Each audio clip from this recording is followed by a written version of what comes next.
I'm just sharing the link at the moment, so I'm gonna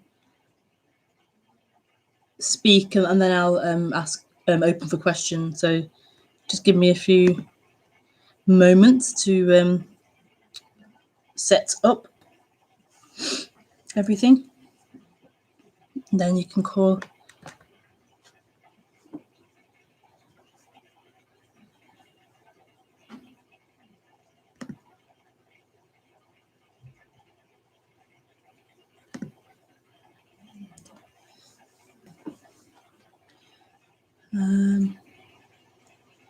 Hopefully it's working okay.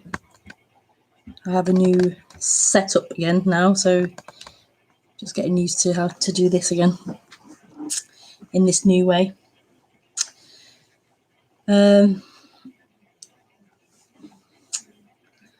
So hello, welcome. Welcome to this week's stream. Hi Lola, it works fine, great. Yeah, welcome to this week's stream. I do these streams every Thursday at 8:30 p.m. That's 8:30 UK time. And you watch on this YouTube channel and you can ask questions through Skype. What was I going to say? Yeah. So you ask questions through Skype after the introduction part. Then I open for questions to be asked. So you have to friend me on Skype, and then you're free just to ask questions. You can write questions, or you can call in. So just say, "Can I call in now?" or "Can you call me now?" and I'll call you. Or you can call in, but I like to speak a little bit before questions are asked, just to set the scene of the conversation. Set the scene, set the theme. Yeah. So that's the way it works. I was going to switch to using Zoom. I mentioned that recently, but I've decided to stick with YouTube. My feeling is more towards YouTube. It's kind of weird, but it swung towards Zoom and it swung back to YouTube. So thanks for those who voted either way. But I'm going with my overall preference, and it's I think it's YouTube, at least for now. Like that could change, but for now I think I'm quite happy with doing it through YouTube. So yes.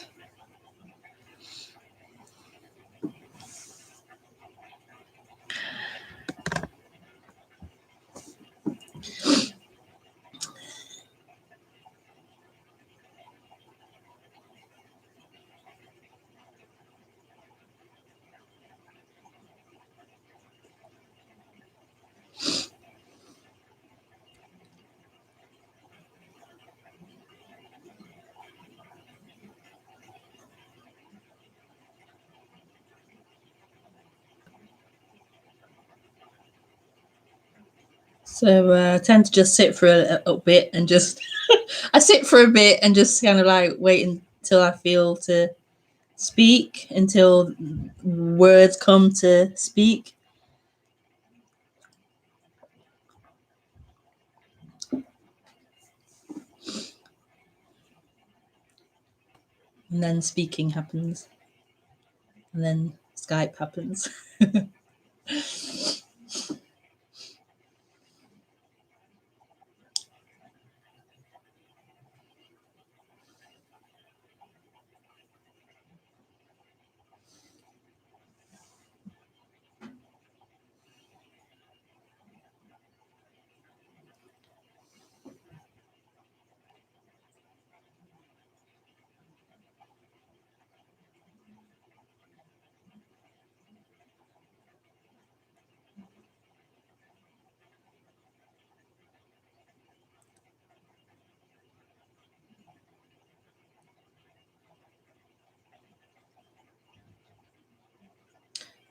So this conversation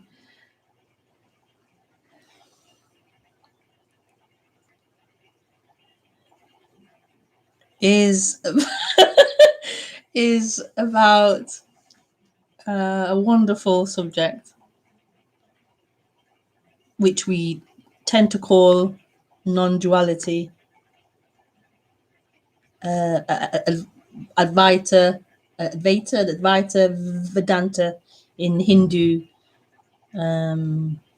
philosophy, but the West have tended to call it non-duality, not to non-duality. And I have to apologize to people who are more from the Indian way of speaking about this. I apologize in that I don't really have much of a reference to the Indian way of talking about this subject. In my ignorance, I didn't really study that much in Hinduism. I've heard of the Bhagavad Gita, I've heard of these things, Krishna, and I've heard of these stories about these kinds of teachings, but I'm very ignorant in terms of all of that. I kind of came more from the Western version or the Western interpretation of it. I'm kind of looking a bit into it now, but I don't really so beautiful. So beautiful. Yeah, so I kind of speak from the speakers and teachers that I listen to, which have been predominantly Western teachers, and I speak from that, and I speak from my unfolding, my experiences in this awakening, in this unfolding. So yeah, just to put that out there as well. But this is a wonderful subject to express, to talk about, to be involved in. Yeah.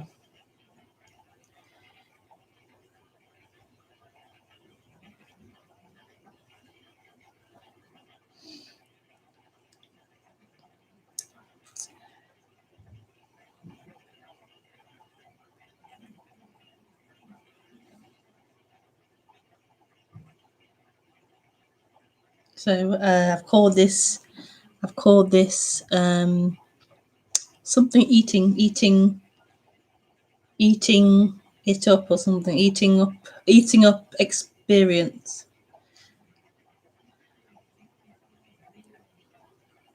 Eating up all of experience, something like that.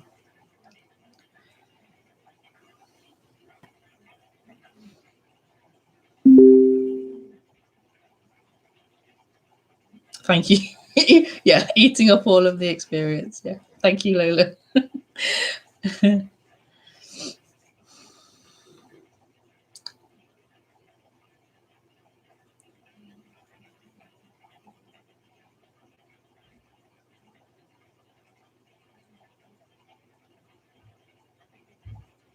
So what do I mean by that?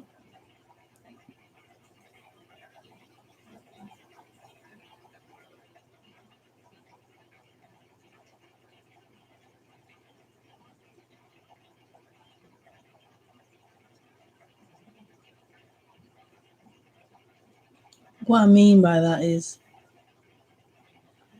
this is your home. This, what is happening.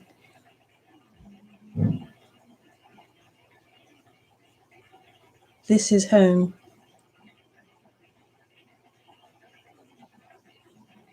This is where everything appears. Whatever thoughts are appearing, whatever feelings are appearing, whatever sensory experiences are appearing. So pain or pleasure, all the apparent opposites, whatever's happening is appearing here, in this, as this.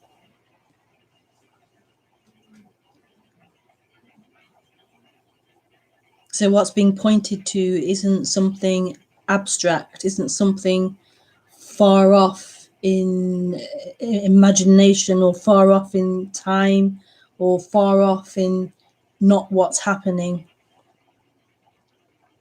It's the immediate experience of what's happening. And what's happening, you could say, is a human experience. We can label it as that and say it's a human experience happening. We can describe it as that.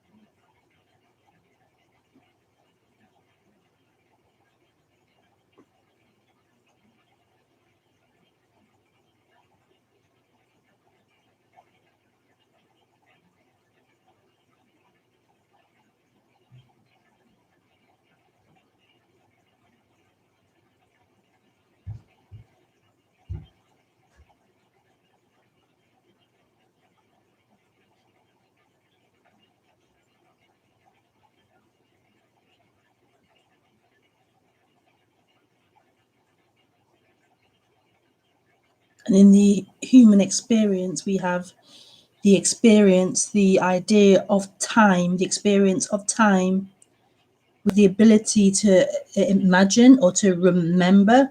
A picture of what's apparently happened can appear.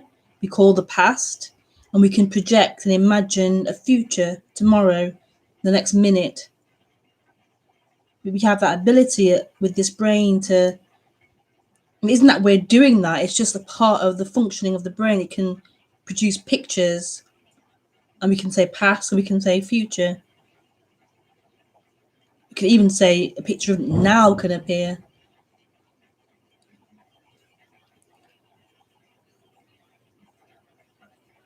But as humans, what's happened is we've begun to, first of all, imagine ourselves, imagine that there's somebody in this body, there's somebody living. We imagine that as a picture, there's somebody here. And we begin to live as this imagined somebody, this imagined person. And this imagined person has come from the past. There's pictures of the body as a child, of the body in different locations with different feelings and thoughts happening. And we begin to live, identify with that ability, that natural functioning of the human brain to imagine. We've begun to identify with that, as if that picture of someone is me, is real. And so then the future pictures become important, because we're going to find happiness in this future, this time idea.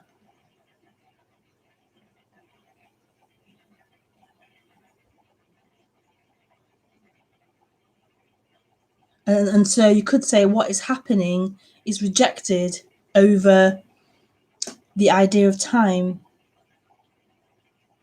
What's happening is rejected over this idea of me, this story of me.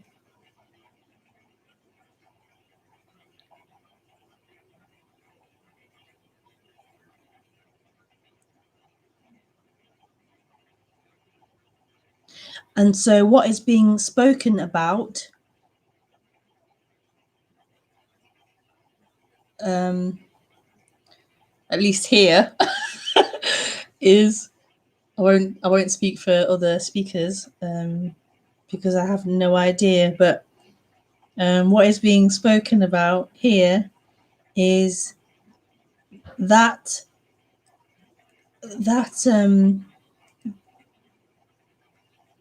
that idea of you being someone in time, that seeming story of someone in time,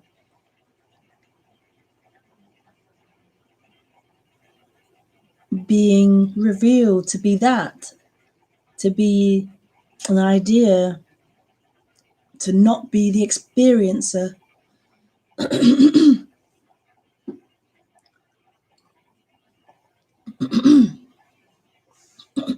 Excuse me. My throat's hurting.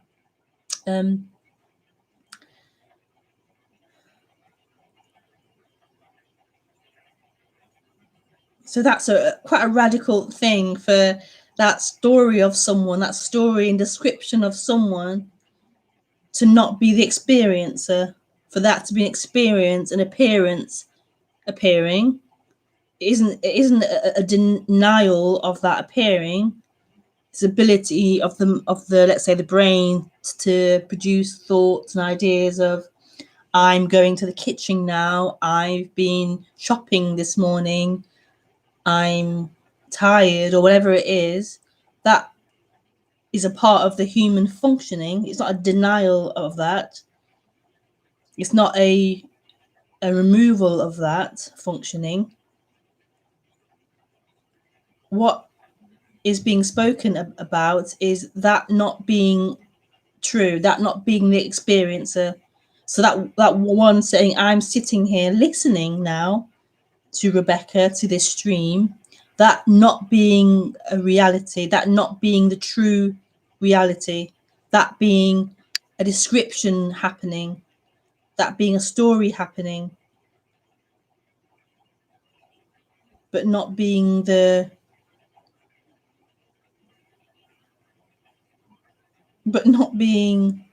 true.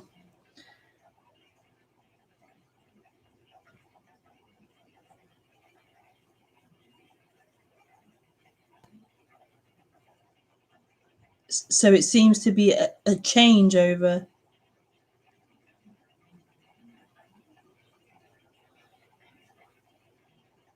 A changeover.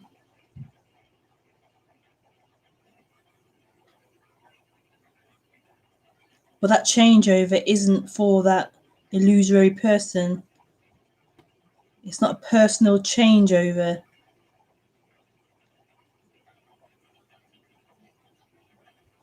That description of someone can't change over and become this. That description of someone can't become awakened. It can't hear this. But nevertheless, it's a changeover from identification with that description, with that story.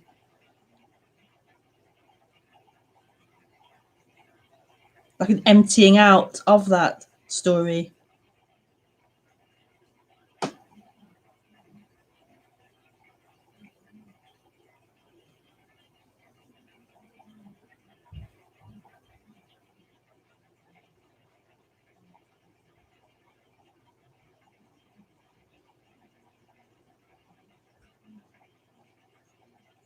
So it's totally not personal.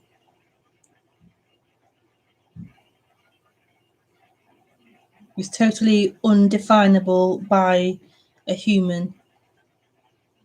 Like a human can't be awakened. A human can't look or behave or awakened.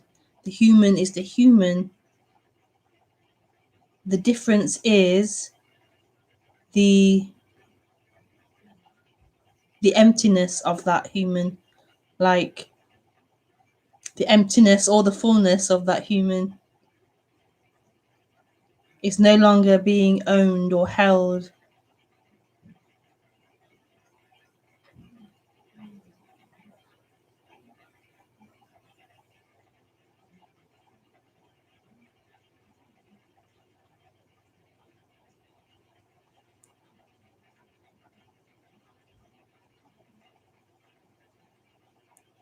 So to go back to the title of the stream,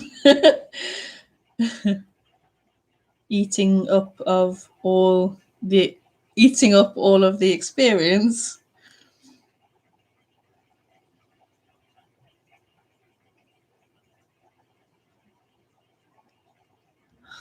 just that title makes me feel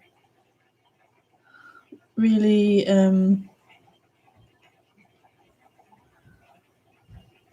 like I can't quite find a word for it. Just like a feeling, like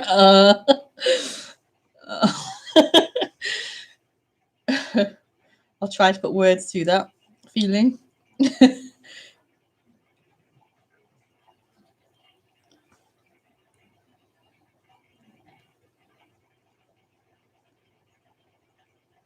Oh God.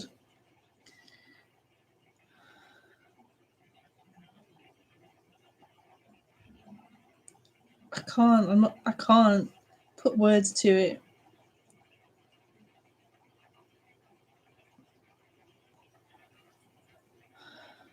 I just want to cry. I just want to cry.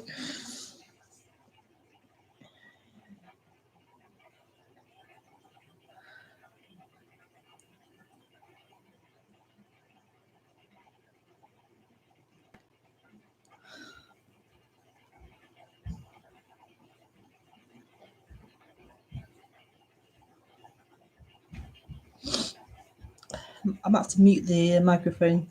I can hear my daughter or son coming downstairs.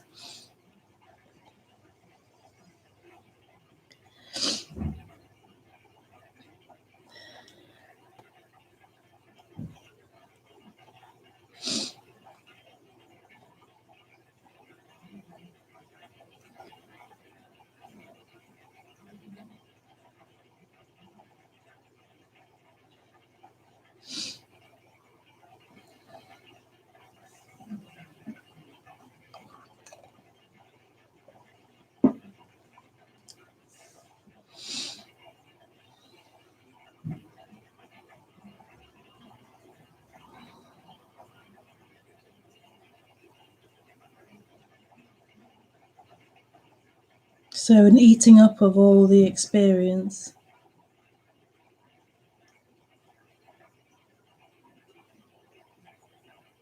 means that you aren't limited. You aren't limited.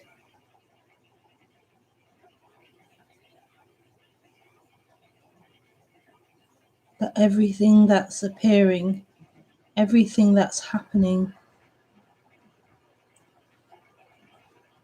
is you, is what you are.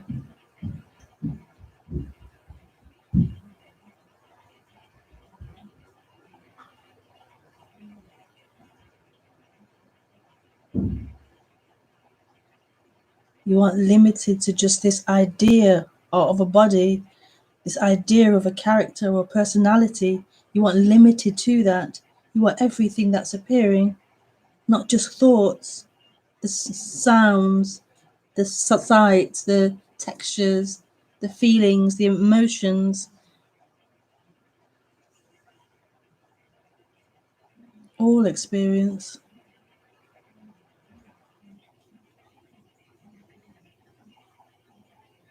These experiences aren't separate experiences happening to you. They aren't separate. You aren't sitting somewhere watching them or hearing them or feeling them.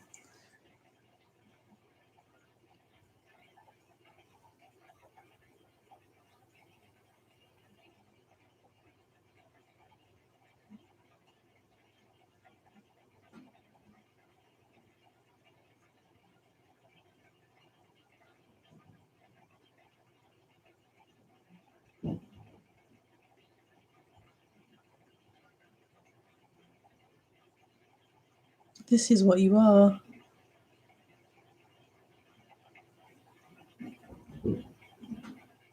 This is what you are. And that means pleasure and pain. That means pleasure and pain.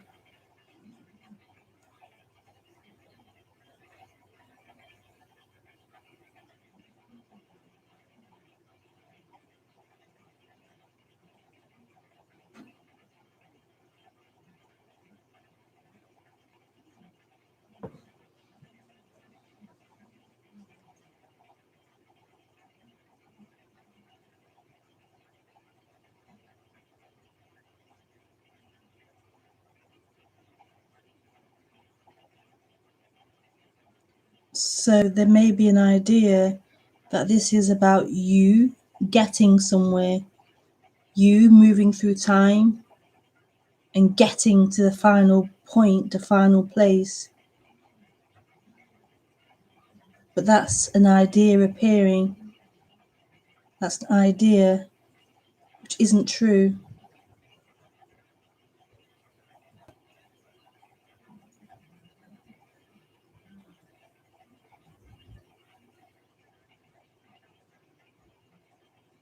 No idea can be true.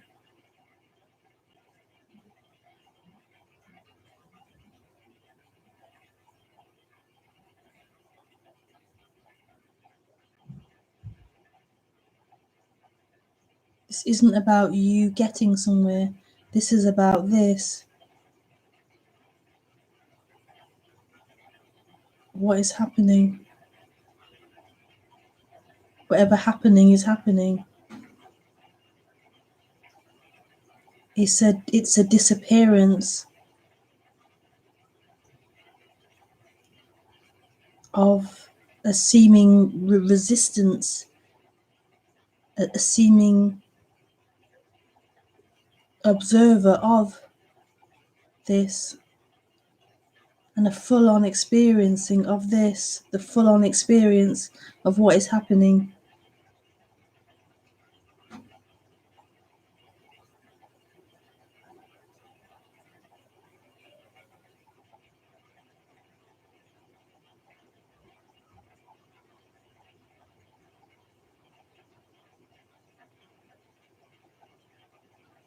And this is such a strange thing, because you can imagine, like, this doesn't like if you told this to a tree or an animal or something, it's kind of crazy.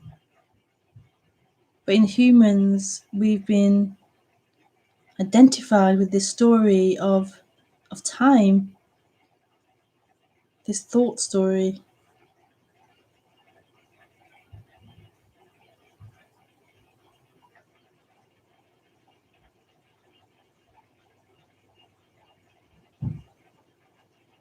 That there's something to be afraid of here.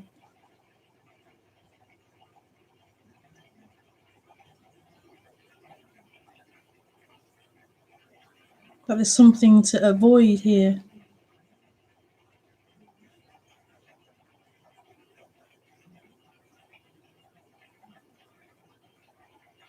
And in a way, like, obviously as an animal we have to protect the body. It's a natural instinct to protect the body.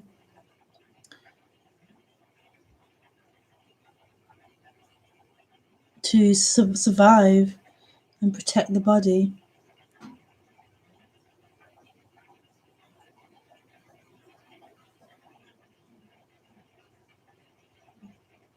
But ultimately, that's, like, it's not important. And that sounds really bizarre, but it's not important. It's not who we are. The body will do that. It will protect itself. It won't walk into the middle of the road. It won't starve itself.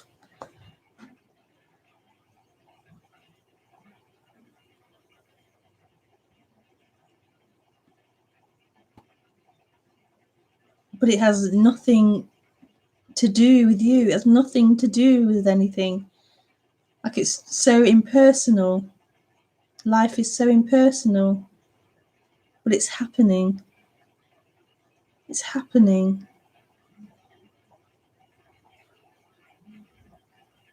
There's a human animal appearing, doing its thing, surviving, gathering its food, its water, teaching its offspring.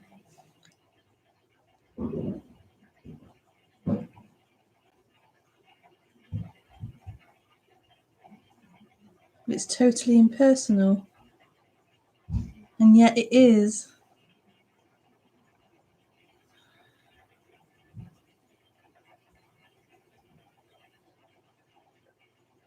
the reason why it can become quite intense and quite suffering-y is because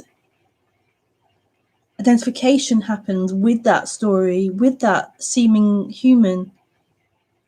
And so it becomes so important, this appearance of a human, because you believe that's who you are, and it's your job.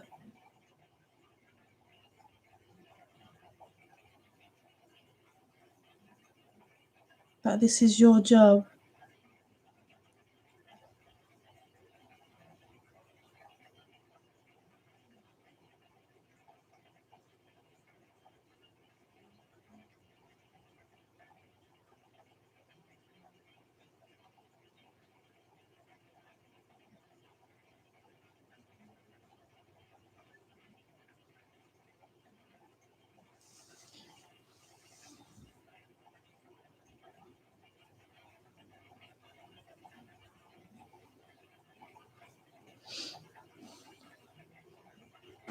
Oh,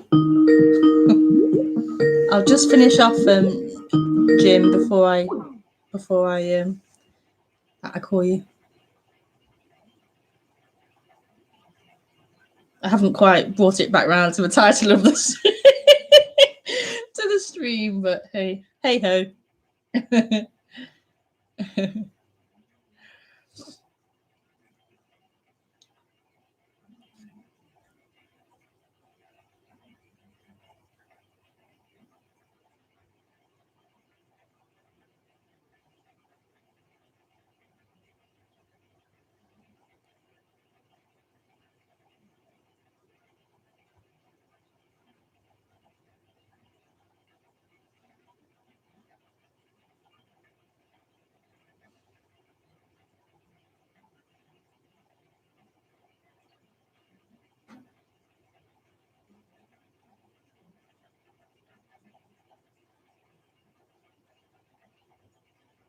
Okay, maybe we go to Jim.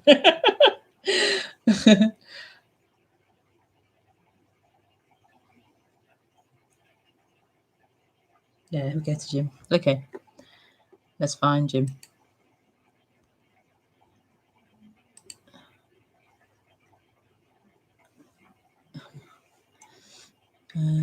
Calls. Oh, doesn't say. Missed call. Strange.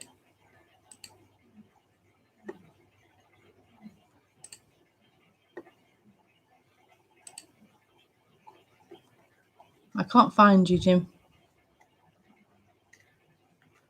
Why isn't it saying missed call anyway?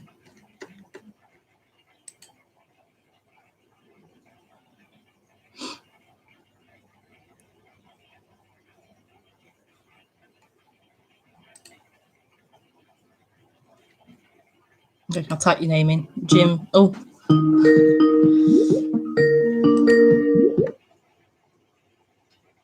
I'll just mute my camera because it can make it a bit jagged. Hi. Can you hear me? I can, yeah. Hi. Hi. I've turned my camera off, so you can't see me. You can't see me on Skype right now. Just to help with the kind of a frozen image. Yeah, that's okay. Yeah. Yeah, that's fine.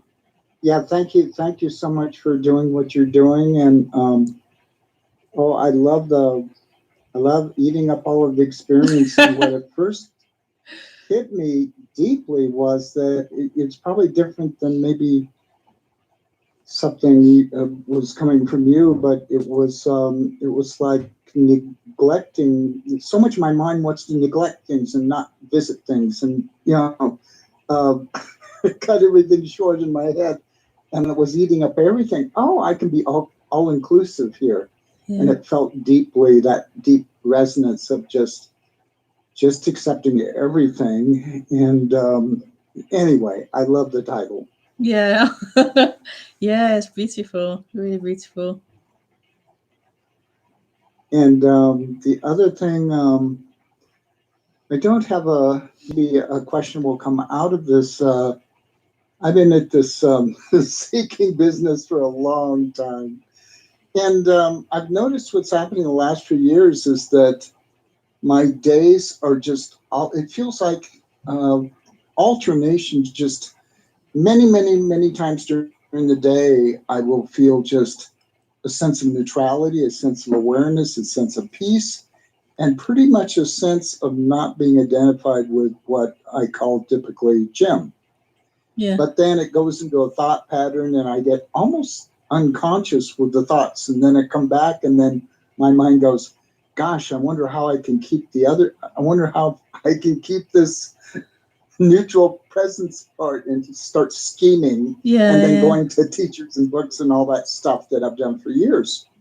Yeah. But aside from all that, I still feel less reluctant to go to the teacher or get my fix, so to speak, if you know what I mean. And I'm just kind of settling in more and more to being present. But and anyway, I can't think of anything else. That's the only thing I can think of, at least to share right now. But I really appreciate what you're doing. You seem to be, of all the teachers I've had, and I've had just all of them, it seems like your presence is, for me, the clearest and most reassuring. And you're not one to, I don't need to go to you to get a fix so much like I would with the other people.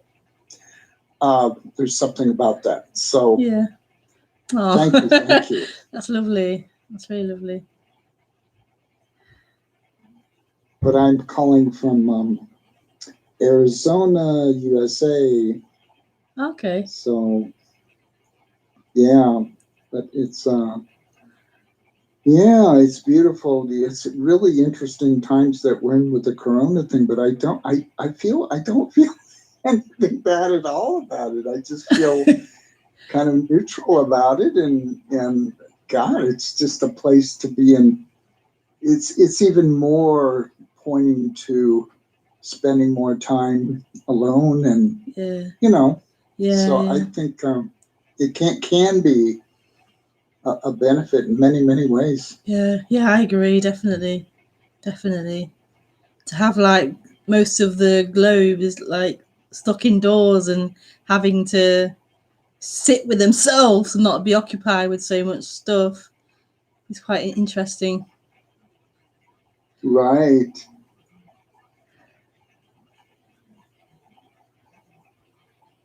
But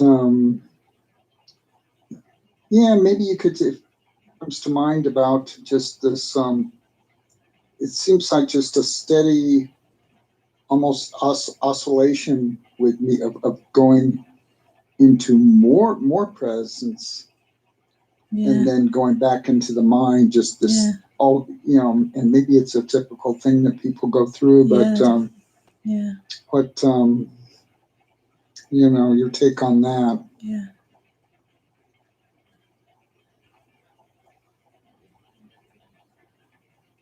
It seems like it's quite a natural thing to happen.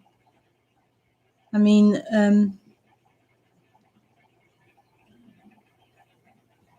if this pattern of identifying with the thinking has been going on for, let's say, I don't know, millions of thousands of millions of years, and it got stronger and stronger, this I am, this thought, this idea, this identification with that, this contraction of being a limitation, if that's been happening in humans for centuries, then it's quite natural for it to seemingly take time for that to be seen through, for that change to happen. Even you could even say just this lifetime, let's say. So I don't know how old you are, but let's say this lifetime. for that change to happen, that change from being identified solely with the thinking, this storyline of you, these thoughts of past and future.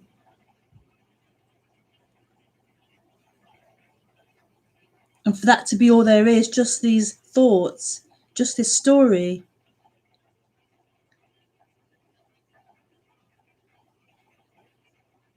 And then to begin to hear that that isn't who you are, that there's this spaciousness, this emptiness, and that seeming story of you is appearing, it's an appearance appearing, and it isn't the reality.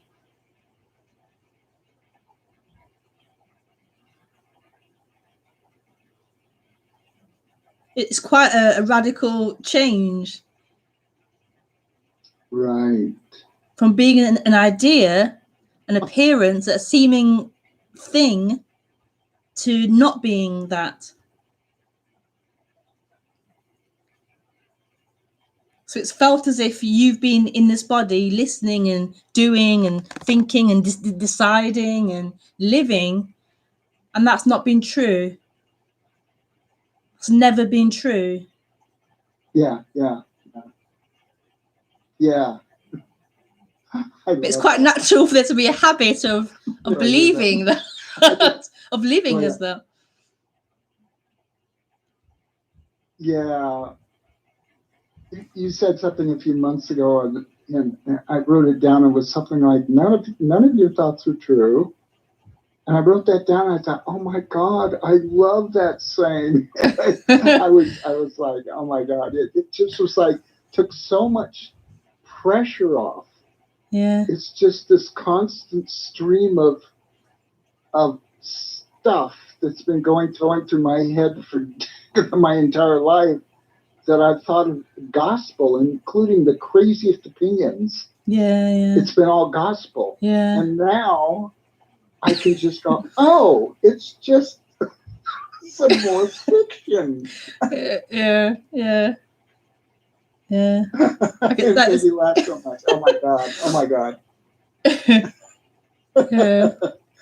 It's like it relieves so much pressure. Like, I don't have to take myself seriously at all.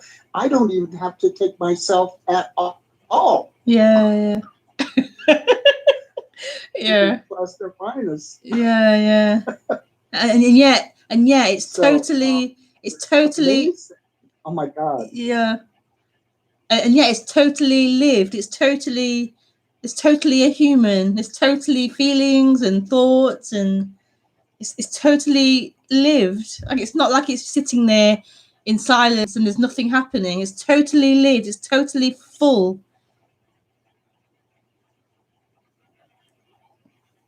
Wow. Yeah.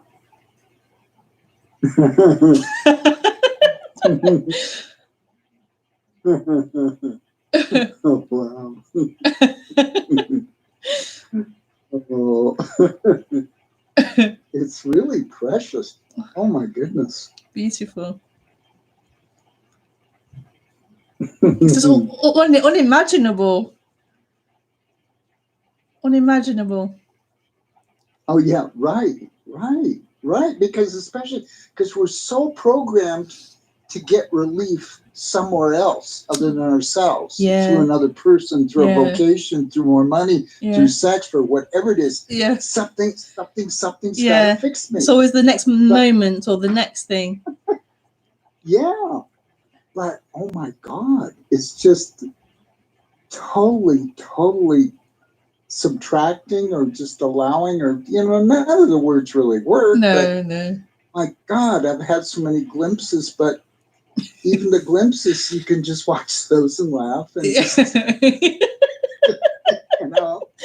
because the glimpses can be another carrot, with the donkey. Yeah. And, oh yeah, give me another glimpse, please. Yeah. The mind will always use anything, anything to keep on surviving, to keep living. Oh. Yeah. Yeah, but oh my God. So, I'm just so, whatever happens, I just blah, blah, blah. I don't care. I'm just enjoying this more and more and more. Yeah. Oh my goodness. Well, I'll let somebody else come on if someone else wants to. Okay. Thanks for calling, Jim. Nice to talk to you. Thank you. Uh-huh. Bye. Okay, bye. Bye.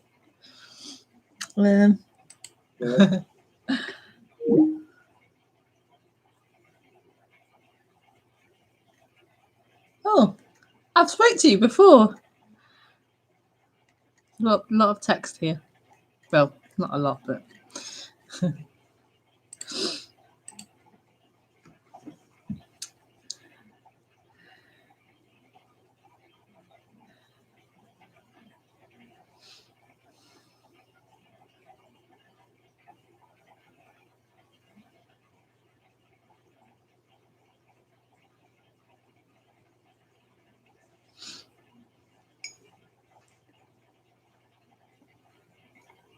so there are no more questions at the moment, so I'll just sit for a little bit and see if anyone wants to say anything or ask anything.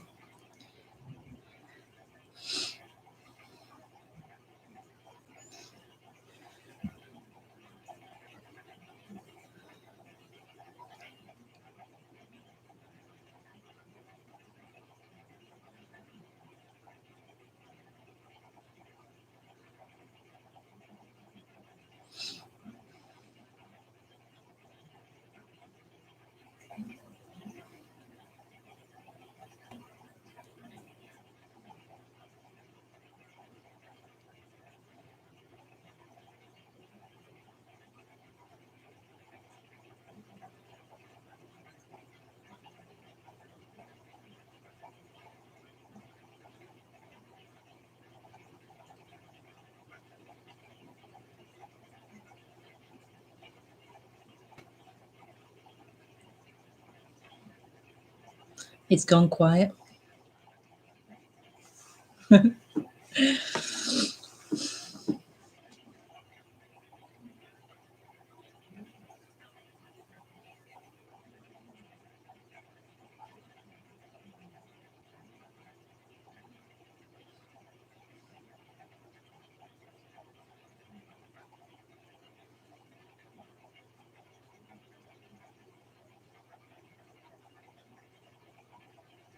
Bong bong bong. Bong bong bong. Bong bong bong. Bong bong bong.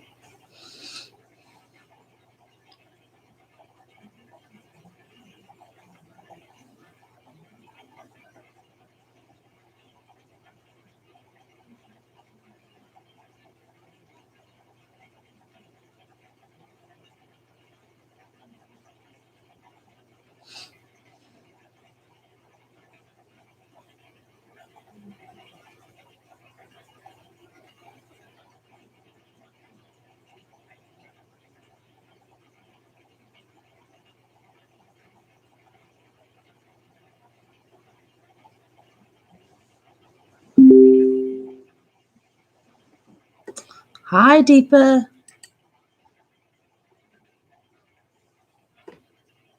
Hi, Rebekah. When I was meditating this morning, I could see clearly that thoughts just appeared and that there was no person, but that doesn't seem to be the end of this seeming person.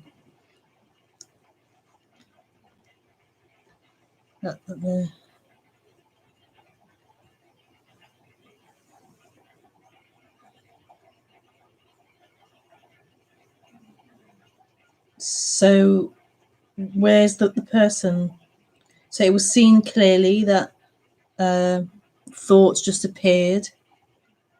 There was thinking happening, thoughts appearing, and there wasn't anyone they're appearing to or a person thinking them. But it doesn't seem to be the end of this seeming person. So then where is this person? You've identified thoughts to be thoughts, coming, appearing, and there is no person. But then now you're saying that there is a person. So then where is this person?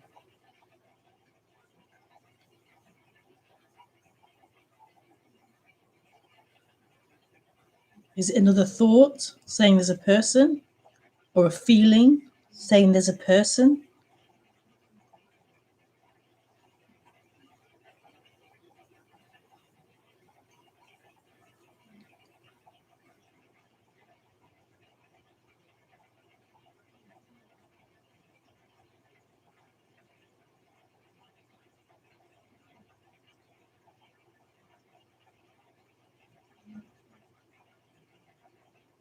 We're so afraid of our thoughts and feelings.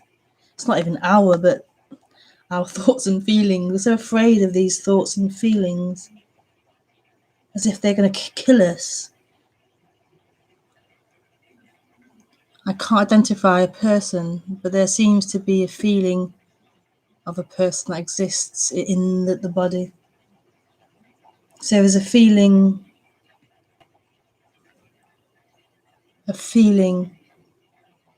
that thought now concludes is a person.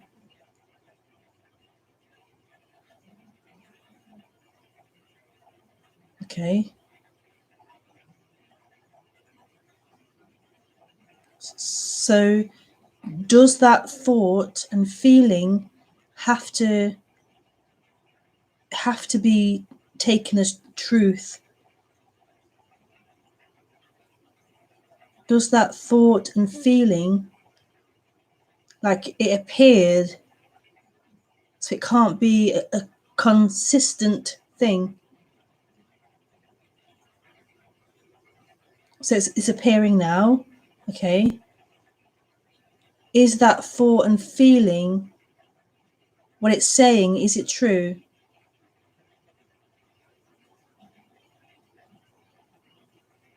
Is any thought and feeling true?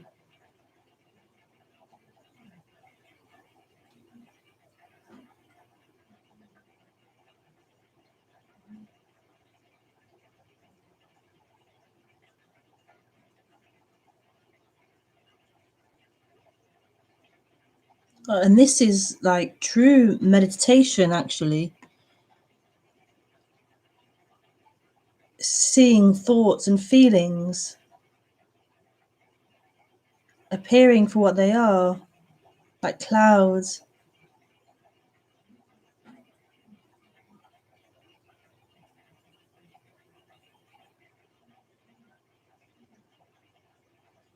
Like a thought can appear, and it usually comes with a feeling as well.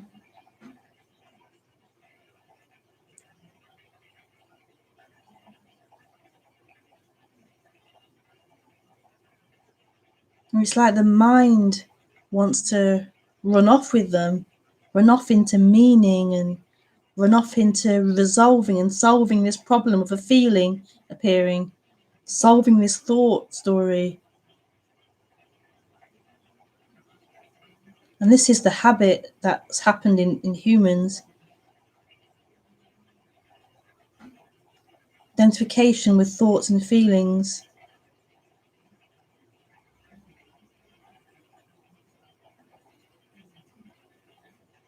Thoughts and feelings come, they arise. There's no escaping from them, and there's no need to escape from them.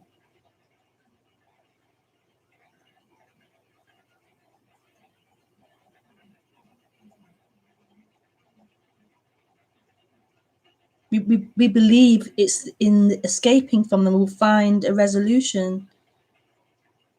But the resolution is right here, where those thoughts and the feelings appear. Right here.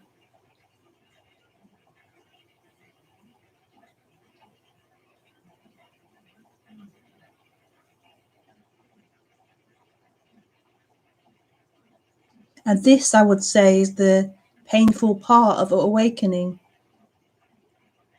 It's beautiful, but it's painful.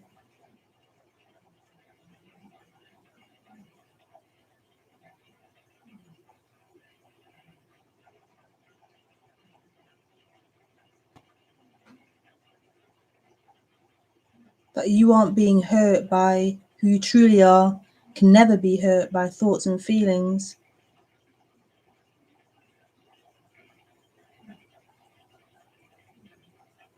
We believe this is an escape from that, and it totally, totally, totally, totally, totally isn't. It totally isn't an escape from thoughts and feelings. This emptiness isn't an escape from thoughts and feelings. Because this emptiness is also fullness.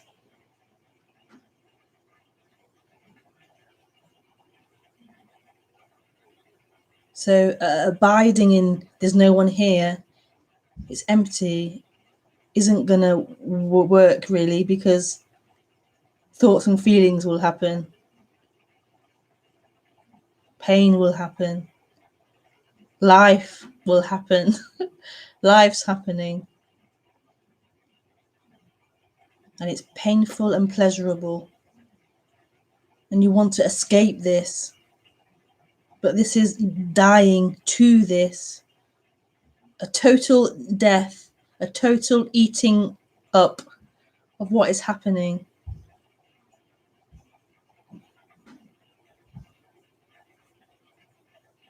What is happening?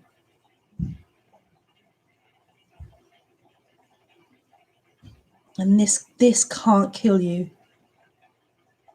What you truly are, this can't kill you.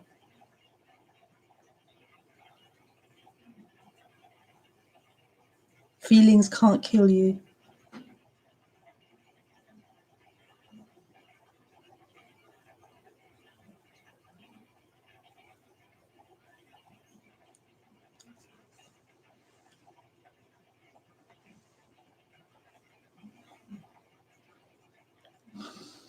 Thank you, Deepa.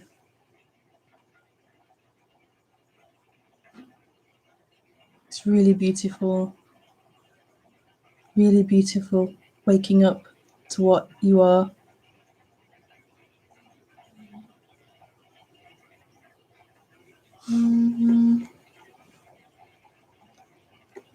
Okay, so I'm going to leave it on that one. Thank you for joining. Yeah, I'm back next Thursday at 8:30, so you can join me again then. Have a great weekend, and I'll see you then. Bye.